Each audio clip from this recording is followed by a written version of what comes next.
a sample here of paint that I'm using on this. This is a pretty good sized bedroom here. There's the sample over there compared to the rest of it. I'm going to put a second coat on one of those. But at the moment, I'm working on the ceiling.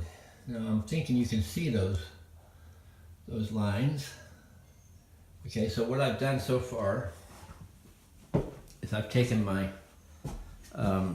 sanding apparatus here, mirka, got the vacuum attachment on it, with an 80 grit paper on there, sandpaper, and it kind of used the edges of it to make a little bit of a groove, but I did not take my razor blade and did not open it up any higher or wider.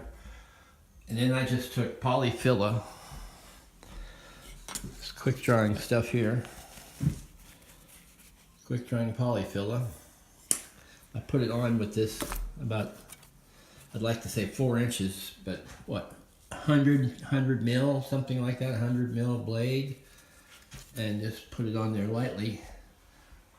And now I'm about ready to go back with the mirka pad and see what I've got. That's the beauty about this. You know, I did this piece here earlier, and all this other had time to dry. Now it only takes about 15 minutes. I had a sandwich and stuff, so we're going to see what happens. I don't know if the 120 grit's going to be enough.